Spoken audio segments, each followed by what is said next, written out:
नमस्कार दोस्तों, स्वागत है आप सभी का हमारे इस यूट्यूब चैनल बीके अपडेट में। दोस्तों आज हम बात करने वाले हैं टाटा पंख स्कॉलरशिप के बारे में। कल मैंने इस पर वीडियो बनाया हुआ था तो कुछ लोगों का कमेंट आया हुआ कि फुल इस पर डिटेल्स वीडियो बना दीजिए कि कैसे इस फॉर्म को अप्लाई करना है, वो भी मोबाइल फ़ोन से। ठीक है, तो हम आपको बताएंगे इस वीडियो में कि कैसे मोबाइल से ही आपको ऑनलाइन आवेदन कर सकते हैं घर बैठे, बिल्कुल फ्री में, आपको एक भी रुपया नहीं देना है। और ये जो स्कॉलरशिप है बहुत ही शानदार स्कॉलरशिप है, इसमें बहुत अच्छा खासा पैसा भी आप लोग को देखने को मिलता है। तो इसका जो लास्ट डेट है 10 मार्च रखा गया, उससे पहले आप लोग अप्लाई कर दीजिए। गर्ल बॉय दोनों अप्लाई कर सकते हैं। और आप लोगों से रिक्वेस्ट करना चाहेंगे, यदि आप लोग इस चैनल पर नए होंगे तो चैनल को सब्सक्राइब करके रखिएगा, क्योंकि इस चैनल पर जितना भी गवर्नमेंट स्कॉलरशिप होता है, प्राइवेट स्कॉलरशिप होता है, सबसे पहले देखने को मिलता है। तो चैनल को आप लोग सब्सक्राइब करके रखिएगा।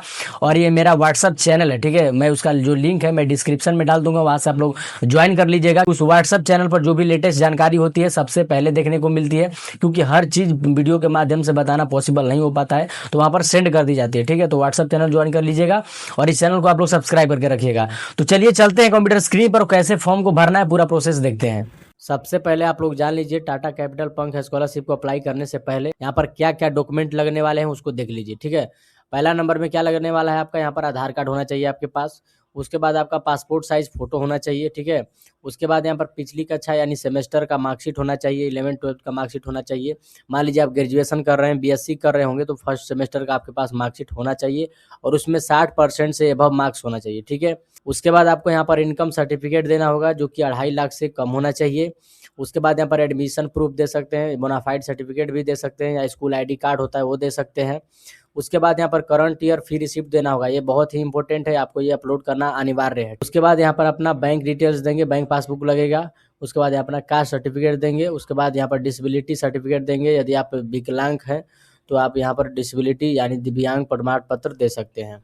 इसका आप लोग एलिजिबिलिटी क्राइटेरिया जान लीजिए। सबसे पहले आपको यहाँ पर भारतीय नागरिक होना चाहिए और किसी भी मान्यता प्राप्त विश्वविद्यालय से पढ़ाई करते होना चाहिए और करंटली में। ठीक है, और यहाँ पर पिछली कक्षा या सेमेस्टर में कम से कम आपका यहाँ पर 60% होना अनिवार्य है। ठीक है, यहाँ पर लिखा हुआ है, जो यहाँ पर स्पेशलाइज्ड कोर्स कर रहे हैं उनके लिए यहाँ पर 80% होना अनिवार्य है। और जो इनकम का बात करें तो 2.5 लाख से अबव नहीं होना चाहिए, उससे कम होना चाहिए। ठीक है, यहाँ पर जो क्लास से 11 और 12 के छात्र होंगे, यहाँ पर देख सकते हैं, उनके लिए भी यहाँ पर सेम नियम लागू है, 60% उनका भी मार्क्स होना चाहिए। और यहाँ पर जो जनरल ग्रेजुएशन कर रहे होंगे, बीए, बीएससी, बीकॉम या अन्य कर रहे होंगे, तो यहाँ पर उनको भी 60% मार्क्स होना अनिवार्य है। और यहाँ पर इनकम सर्टिफिकेट 2.5 लाख से कम होना चाहिए। उसके बाद यहाँ पर जो पॉलिटेक्निक, डिप्लोमा, ITI के छात्र होंगे उनको भी यहाँ पर 60% मार्क्स होना अनिवार्य है। उसके बाद 2.5 लाख से कम उनका जो है इनकम होना चाहिए। उसके बाद जो स्पेशलाइज्ड डिसिप्लिन प्रोफेशनल कोर्स कर रहे होंगे, जैसे इंजीनियरिंग हो गया, मेडिकल हो गया, तो उनको भी यहाँ पर 80% चाहिए। ठीक है, क्योंकि यहाँ पर तो 60% था, लेकिन यहाँ पर जो स्पेशलाइज्ड कोर्स कर रहे होंगे उनके लिए 80% यहाँ पर चाहिए। और जो इनकम सर्टिफिकेट है 2.5 लाख से कम होना चाहिए। चलिए आप लोगों को बताते हैं कैसे अप्लाई करना है। अप्लाई करने के लिए सबसे पहले आप लोगों को क्या करना है, आ जाना है गूगल पे, यहाँ पर सर्च करना होगा बीके अपडेट। ठीक है, यहाँ पर सर्च करेंगे बीके अपडेट। सर्च करते ही आपके सामने ये वेबसाइट दिख जाएगी, इस पर क्लिक करना है। इस पर क्लिक करते ही आपके सामने वेबसाइट ओपन हो जाएगी। यहाँ पर ओपन होते ही यहाँ पर स्कॉलरशिप का सेक्शन बना होगा, इस पर क्लिक करना है। ठीक है, इस पर क्लिक करते ही आपके सामने इस तरह का पोस्ट ओपन हो जाएगा। यहाँ पर आप देख सकते हैं टाटा कैपिटल पंख स्कॉलरशिप, इस पोस्ट पर क्लिक करना है।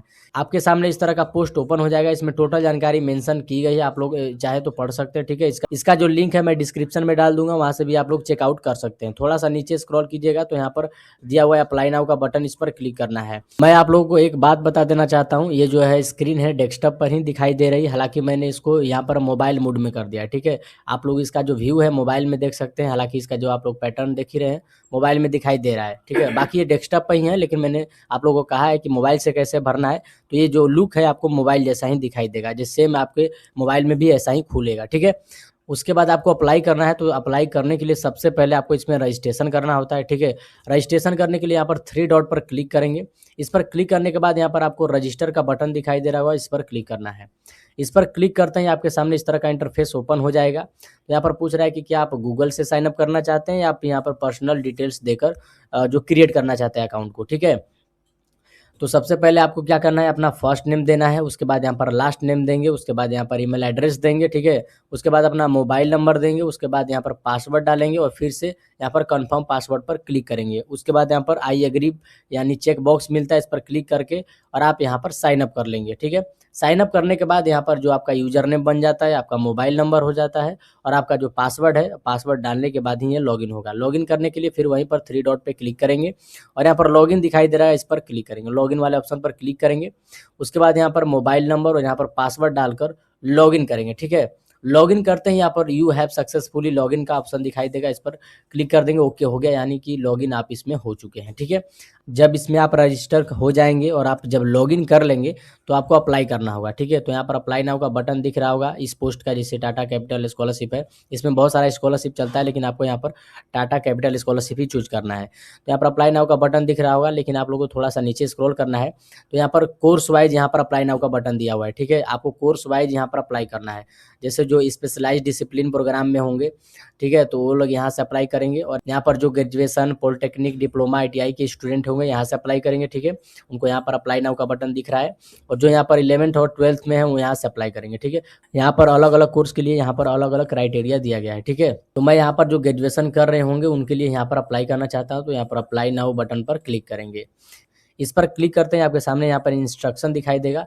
थोड़ा सा नीचे स्क्रॉल करेंगे तो यहाँ पर लिखा है स्टार्ट एप्लीकेशन, इस पर क्लिक करना है। इस पर क्लिक करते हैं आपके सामने फॉर्म खुल जाएगा। ठीक है, यहाँ पर आपको पर्सनल डिटेल जितना भी होता है यहाँ पर प्रोवाइड करना होता है। यहाँ पर आप देख ही सकते हैं आपका first name, last name, email address, mobile number सब मेंशन है, क्योंकि आपने रजिस्ट्रेशन करते वक्त ये सबको डाला हुआ है, तो ऑटोमेटिक यहाँ पर फैच कर लिया हुआ है। ठीक है, आपको अल्टरनेटिव नंबर देना है, अपने मदर का या फादर का अल्टरनेटिव नंबर दे सकते हैं।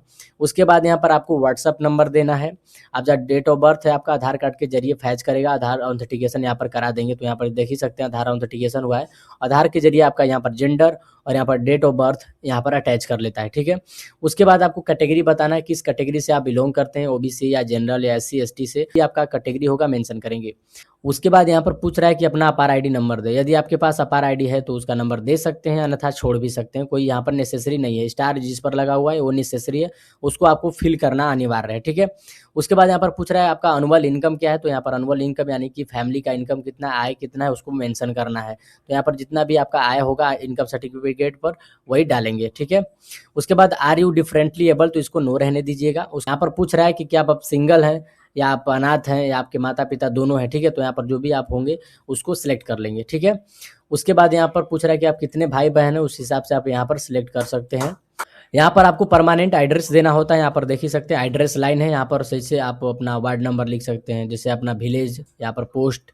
उसके बाद यहाँ पर पुलिस स्टेशन लिख सकते हैं। ठीक है, और उसके बाद अपना स्टेट सेलेक्ट करेंगे, जिस भी स्टेट से आप बिलोंग करते हैं उस स्टेट का नाम यहाँ पर सिलेक्ट करेंगे।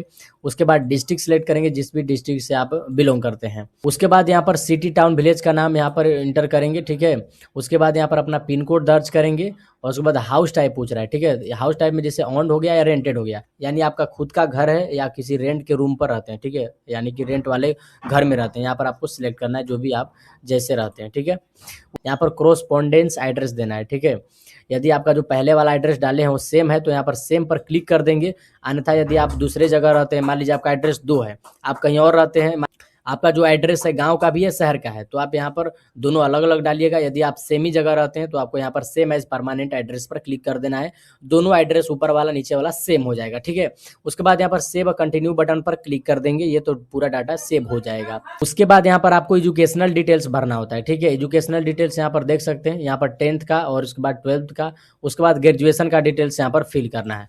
क्लास 10th पर क्लिक करेंगे तो यहाँ पर अपना स्कूल बोर्ड का नाम सेलेक्ट करेंगे, जिस भी स्कूल बोर्ड से आप पढ़ाई करते हैं। उसके बाद यहाँ पर स्कूल टाइप यानी स्कूल, जिस स्कूल से आपने पढ़ाई किया हुआ है, स्कूल क्या थी, गवर्नमेंट थी, प्राइवेट थी, इसको सेलेक्ट करना है। उसके बाद आपका जो कॉलेज है किस स्टेट में पढ़ता है, उस कॉलेज यहाँ पर स्टेट का नाम सेलेक्ट करना है। उसके बाद यहाँ पर स्कूल जो था किस डिस्ट्रिक्ट में था, उस डिस्ट्रिक्ट का नाम सेलेक्ट करना है। यहाँ से जो भी आपका कॉलेज जिस डिस्ट्रिक्ट में था वहाँ से सिलेक्ट कर लेंगे। उसके बाद अपने स्कूल का यहाँ पर नाम मेंशन कर देंगे, आपने यहाँ पर क्लास जो 10th है किस ईयर पास किया हुआ है वो ईयर डाल देंगे। ठीक है, उसके बाद अपना जो क्लास 10th का रोल नंबर होता है, रोल नंबर मेंशन कर देंगे। उसके बाद यहाँ पर आपको मार्क डिटेल देना होता है, जैसे आपका ग्रेड था या CGPA था उस हिसाब से दे देंगे। ठीक है, और उसके बाद आपको सेव वाले बटन पर क्लिक कर देना है, ये पूरा डाटा यहाँ पर सेव हो जाएगा। यहाँ पर देख सकते हैं सक्सेसफुली सेव हो गया। ठीक है, उसके बाद आपको क्या करना है, 12th का यहाँ पर डिटेल्स देना है। ठीक है, यहाँ पर 12th का जो भी आपका डिटेल्स है, जैसे आपका क्लास 12 पहले से सिलेक्ट रहेगा। उसके बाद आपने क्लास 12 किस बोर्ड से पास किया हुआ है, उसके बाद यहाँ पर क्लास 12th में क्या आपका स्ट्रीम था, यहाँ पर दिया हुआ है पीसीबी, ठीक है। पीसीबी का मतलब हो जाए फिजिक्स केमिस्ट्री बायोलॉजी, ठीक है। उसके बाद यहाँ पर क्या हुआ पीसीएमबी, पीसीएमबी का मतलब हो जाए फिजिक्स केमिस्ट्री मैथ बायोलॉजी, ठीक है, साइंस स्ट्रीम से। उसके बाद यहाँ पर कॉमर्स हो गया, उसके बाद यहाँ पर आर्ट्स हो गया, उसके बाद पीसीएम यानी कि फिजिक्स केमिस्ट्री मैथ हो गया, उसके बाद यहाँ पर अदर हो गया। आप जिस भी स्ट्रीम से पढ़ाई किए होंगे वो स्ट्रीम यहाँ पर सिलेक्ट करेंगे, ठीक है।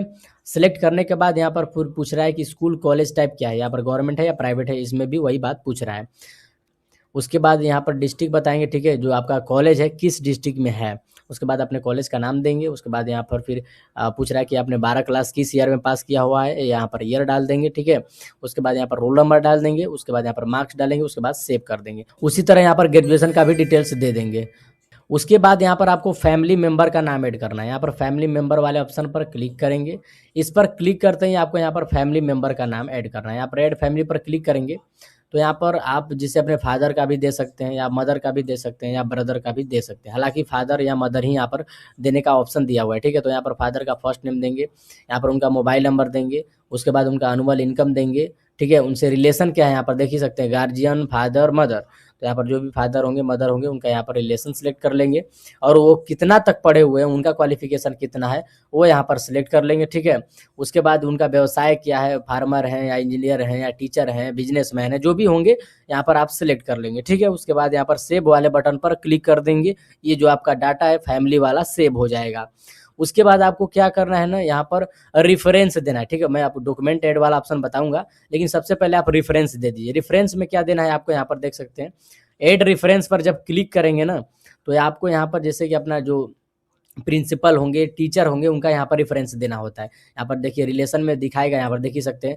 जैसे यहाँ पर प्रोफेसर हो गया, प्रिंसिपल हो गया या एनजीओ हो गया, आपसे अपना रिलेशन बताना होगा तो उनका यहाँ पर नाम देंगे, उनका मोबाइल नंबर दे देंगे और उनका रिलेशन यहाँ पर क्या है, या प्रोफेसर, यहाँ पर प्रोफेसर है या प्रिंसिपल है, जो भी है, ठीक है। उसके बाद इसको सेव कर देंगे। कम से कम आपको 2 रेफरेंस देना होता है, ठीक है। 2 रेफरेंस दे देंगे यहाँ पर। उसके बाद आपको क्या करना है ना, बैंक डिटेल्स यहाँ पर भरना है। देख ही सकते हैं बैंक डिटेल्स, इस पर क्लिक करेंगे। इस पर क्लिक करने के बाद ऐड बैंक डिटेल्स पर क्लिक करना है, ठीक है। इस पर क्लिक करने के बाद आपके अकाउंट होल्डर का यानी आपका नाम रहेगा, आपका सेल्फ अकाउंट होना चाहिए। उसके बाद यहाँ पर अपना अकाउंट नंबर देंगे। उसके बाद यहाँ पर आईएफएससी कोड डालेंगे और गेट आईएफएससी कोड हेयर पर जब क्लिक करेंगे तो आपका जो बैंक का नेम है ऑटोमेटिक यहाँ पर फैच कर लेता है और ब्रांच का भी नेम फैच कर लेगा, ठीक है। सेव वाले ऑप्शन पर फिर क्लिक कर देंगे। ये जो जब भी आपका डाटा होगा बैंक डिटेल्स वाला सब सेव हो जाएगा इसमें। उसके बाद आपको यहाँ पर मोर अबाउट योर सेल्फ पर क्लिक करना है। इस पर क्लिक करते ही आपके सामने इतने सारे क्वेश्चन आ जाएंगे, ठीक है। इस सारे क्वेश्चन का यानी यहाँ पर 8 क्वेश्चन दिए गए हैं, सभी क्वेश्चन का आपको आंसर देना होगा, ठीक है। तो मैं आप लोग को दिखा देता हूँ क्या आंसर इसमें देना है और क्वेश्चन का मतलब क्या है। यहाँ पर मेरे सामने इसका आंसर पड़ा हुआ है, ठीक है, और जितना भी क्वेश्चन इसमें दिया हुआ है उसका मतलब क्या है आप लोग समझ सकते हैं। और आप यहाँ पर जो आंसर दिया हुआ है वही आप यहाँ पर लिख भी सकते हैं, ठीक है। यहाँ पर पहला क्वेश्चन पूछ रहा है कि what are you career aspiration, ठीक है। तो यहाँ पर इसका मतलब है कि आप भविष्य में क्या बनना चाहते हैं, किस तरह का नौकरी करना चाहते हैं, ठीक है। आपका क्या भविष्य है, क्या योजना बना रहे हैं अपने जीवन में, ठीक है। तो उसका जवाब यहाँ पर लिख देंगे। जैसे आगे चलकर आप क्या आपका लक्ष्य है, जैसे मेरा लक्ष्य यहाँ पर इंजीनियर है, डॉक्टर बनना है, या टीचर, सिविल सर्विस, उद्यमी, रिसर्चर, ठीक है। उसके बाद यहाँ पर अपना स्किल्स जो भी वगैरह होगा यहाँ पर लिख देंगे। यहाँ पर दूसरा क्वेश्चन लिखा हुआ है कि why do you need this scholarship, what are the financial challenges और constraints that makes this scholarship important for you. तो इसका मतलब हुआ यहाँ पर दूसरा क्वेश्चन का देख लीजिए। इसका मतलब है कि आपको यह स्कॉलरशिप क्यों चाहिए, घर की आर्थिक स्थिति कैसी है, कौन सी पैसों से जुड़ी मुश्किलें हैं, ठीक है। यह साफ साफ यहाँ पर आपको मेंशन करना है। तो इसका आंसर आप दे सकते हैं कि परिवार की आमदनी लगभग कम है, ठीक है, कमाई कम होता है, नौकरी यहाँ पर नहीं है, घर में कितने लोग पढ़ रहे हैं, ठीक है, खर्च ज़्यादा है। इस तरह का भी आप यहाँ पर दे सकते हैं आंसर में। उसके बाद तीसरा क्वेश्चन आपके पास है कि हैव यू बीन अवार्डेड और applied for any scholarship, if U S please share the name and amount of the scholarship, ठीक है। इस तीसरा क्वेश्चन का यहाँ पर मतलब पूछ रहा है क्या आपने पहले कभी कोई स्कॉलरशिप ली है या अभी किसी और स्कॉलरशिप के लिए आवेदन किया है। अगर हाँ तो नाम और कितनी स्कॉलरशिप आपको मिली है यहाँ पर मेंशन कर देना है, ठीक है। यहाँ पर चौथा प्रश्न है please provide your percentage for the last academic session 2024-25 if you longer grade system is based on CGPA और SGPA kindly convert it to percentage and provide the equivalent. चौथा प्रश्न का मतलब है कि आपने 2024-25 में जो क्लास पढ़ी है, जैसे यहाँ पर 10th 12th 11th, ठीक है, कॉलेज का सेमेस्टर, उसमें आपका कुल प्रतिशत कितना है, यह लिखना है, ठीक है। अगर रिजल्ट CGPA या SGPA में है तो इसमें प्रतिशत में बदलकर आपको यहाँ पर मेंशन करना है। उसके बाद यहाँ पर 5वां प्रश्न है कि how did you know about this scholarship. इसका मतलब है कि इस स्कॉलरशिप के बारे में आपको कहाँ से पता चला, फ्रेंड से पता चला या न्यूज़पेपर से पता चला या सोशल मीडिया के जरिए आपको पता चला या टीचर के जरिए पता चला, ठीक है। तो आपको यहाँ पर लिखना है, ठीक है। यहाँ पर जो भी आपका ऑप्शन है यहाँ पर चूज कर लेना है। उसके बाद यहाँ पर 6वां प्रश्न है कि how many members are there in your family, यानी आपके फैमिली में कितने मेंबर हैं, ठीक है। तो यहाँ पर आपको मेंशन कर देनी है। उसके बाद 7वां प्रश्न है please right a statement explaining your goal and importance for applying in this scholarship. यहाँ पर आपको अपने गोल के बारे में लिखना है, यानी आप इसको जब ये स्कॉलरशिप आपको मिलती है तो आपका गोल क्या है, ठीक है। इस स्कॉलरशिप से आप क्या करेंगे। यहाँ पर 8वां प्रश्न है are you a children for an employ currently working at Tata capital या बडी फॉर स्टडी, ठीक है। तो इसमें आपको यहाँ पर नो सिलेक्ट करना है, ठीक है, क्योंकि यहाँ पर बोला हुआ है कि आप टाटा कैपिटल के जो यहाँ पर एम्प्लॉय होते हैं, एम्प्लॉय के बच्चे होते हैं यहाँ पर हैं, तो यहाँ पर आप नो कर दीजिएगा, ठीक है, यस नत कीजिएगा। सेव और कंटिन्यू पर फिर क्लिक कर दीजिएगा। इस पर क्लिक करते ही आपका जो पूरा डाटा है सेव हो जाएगा। उसके बाद आपको यहाँ पर डॉक्यूमेंट देना है, तो डॉक्यूमेंट वाले ऑप्शन पर क्लिक करेंगे तो यहाँ पर डॉक्यूमेंट डालने का ऑप्शन आ जाएगा। यहाँ पर देख सकते हैं पासपोर्ट साइज फोटोग्राफ्स देना है। उसके बाद यहाँ पर प्रूफ ऑफ आइडेंटिटी देना है, ठीक है, बोथ साइड का, यानी आप आधार कार्ड मेंशन कर सकते हैं, दोनों तरफ का फोटो खींच के प्रॉपरली अपलोड कर दीजिएगा। उसके बाद यहाँ पर आपको फैमिली का इनकम सर्टिफिकेट देना है। उसके बाद आपको 10th का मार्कशीट अपलोड करना है। उसके बाद यहाँ पर 12th का मार्कशीट अपलोड करना है। उसके बाद प्रीवियस क्लास मार्कशीट अपलोड करना है। यहाँ पर लिखा हुआ है कि बोथ सेमेस्टर 24-25 या 25, ठीक है। यहाँ पर आपको फी रिसिप्ट अपलोड करना है और फी रिसिप्ट बहुत ध्यान से अपलोड कीजिएगा, क्योंकि आपका जो पैसा है फी रिसिप्ट के अकॉर्डिंग ही दी जाती है। उसके बाद यहाँ पर आपको क्या करना है, student ID proof academic year का यहाँ पर अपलोड करना है। जैसे यहाँ पर बोनाफाइड सर्टिफिकेट हो गया या जो भी स्कूल कॉलेज से लेटर बनवाए होंगे, ठीक है, वो यहाँ पर अपलोड कर लेंगे। उसके बाद यहाँ पर फी स्ट्रक्चर एकेडमिक ईयर का अपलोड कर देंगे। फी स्ट्रक्चर भी एक अलग ही होता है, स्कूल कॉलेज देता है। उसके बाद यहाँ पर बैंक पासबुक अपलोड कर देंगे, ठीक है। यहाँ पर आपको अपने घर का जो इमेज है अपलोड करना है, ठीक है। तो घर का इमेज अच्छे से अपलोड करिएगा, क्लियर एकदम होना चाहिए। उसके बाद सेव कंटिन्यू बटन पर क्लिक कर देंगे तो जितना भी आपका डाटा है सब सेव हो जाएगा। इसमें मैंने जितना जो स्टेप था, डिटेल्स था भरने को, मैंने बता दिया है, आप लोग भर लीजिएगा। उसके बाद यहाँ पर जो लास्ट मोमेंट है प्रीव्यू का ही है। प्रीव्यू आने के बाद आपको पूरा डिटेल्स देता है मिलाने को कि क्या क्या आपने भरा हुआ है, उसको मिला के और उसके बाद आपको क्या कर देना है, सबमिट कर देना है, ठीक है। और सबमिट करके वेट करना है, क्योंकि जब आप इसमें सिलेक्शन हो जाएगा आपका तो ये लोग कॉल करते हैं आपको। आपका यहाँ पर अल्टरनेटिव नंबर दे दिए हैं, आपके फैमिली का भी यहाँ पर नंबर लिए हुए हैं, आपके स्कूल कॉलेज का भी नंबर लिए हुए हैं, ठीक है। तो किसी पर भी संपर्क कर सकते हैं। संपर्क करके पूछते हैं, उनके ब्यौरा पूछते हैं, आपका घर का कंडीशन कैसा है, ठीक है, आपका जो फैमिली किस बैकग्राउंड से बिलोंग कर रही है, ये सब पूरा डाटा पूछते हैं। यदि आपको इसमें सिलेक्शन हो जाता है, सारे डॉक्यूमेंट की जाँच होती है, वेरिफिकेशन होती है, सारे डॉक्यूमेंट यदि सही पाए गए तो आपको यहाँ पर सिलेक्शन होता है 100%। क्योंकि देखिए पैसा देता है ऐसा बात नहीं है, टाटा जो है कैपिटल स्कॉलरशिप ये पैसा देता है, ऐसी बात नहीं कि कोई फेक स्कॉलरशिप है, नहीं, ये पैसा आपको 100% श्योर देगा। तो आपका दस्तावेज है अच्छे तरह से अपलोड होना चाहिए, कोई भी किसी प्रकार का मिस्टेक इसमें गलती नहीं होना चाहिए। जब आपका सिलेक्शन हो जाएगा तो आपको ये कॉल करेंगे, आपसे इंटरव्यू लेंगे। ऑनलाइन इंटरव्यू में आपको से कोई सवाल नहीं पूछते हैं, आपका फैमिली बैकग्राउंड ही पूछते हैं, ठीक है। आप क्या करना चाहेंगे, आपका गोल क्या है, आप पैसा किस लिए लेना चाहते हैं, इस तरह का सवाल ये लोग पूछते हैं। इसको आप लोग क्या कर दीजिएगा कि इसको भर दीजिएगा। बहुत ही अच्छा स्कॉलरशिप है आप लोगों के। मैंने आप लोगों को पूरा स्टेप बता दिया है कैसे अप्लाई करना है मोबाइल फोन से, ठीक है। आप लोगों को थोड़ा सा प्रॉब्लम होगा भरने में, लेकिन आप लोग भर लीजिएगा, इसमें कोई प्रॉब्लम वाली बात नहीं है। उम्मीद करता हूँ आप लोगों को ये सारी वीडियो समझ में आ गई होगी और आप लोग फॉर्म अपने से अप्लाई कर लेंगे। साइबर कैफे जाने की कोई आवश्यकता नहीं है, आप लोग अपने मोबाइल फोन से ही अप्लाई कर सकते हैं। अपना खुद का पैसा बचाइए और खुद भरिए, फ्री का चीज़ है, एकदम भर दीजिए, कोई दिक्कत होने वाली बात नहीं है। और ऐसे ही स्कॉलरशिप का वीडियो देखने के लिए इस चैनल को आप लोग सब्सक्राइब कीजिए, ताकि इस जो चैनल है ना, इस बीके अपडेट, इस पर जितना भी स्कॉलरशिप होता है और भी स्कॉलरशिप आते रहते हैं, उसका अपडेट सबसे पहले देखने को मिलेगा। तो चैनल को एक बार सब्सक्राइब कर लीजिएगा। तो मिलते हैं किसी नेक्स्ट वीडियो में, तब तक के लिए जय हिंद।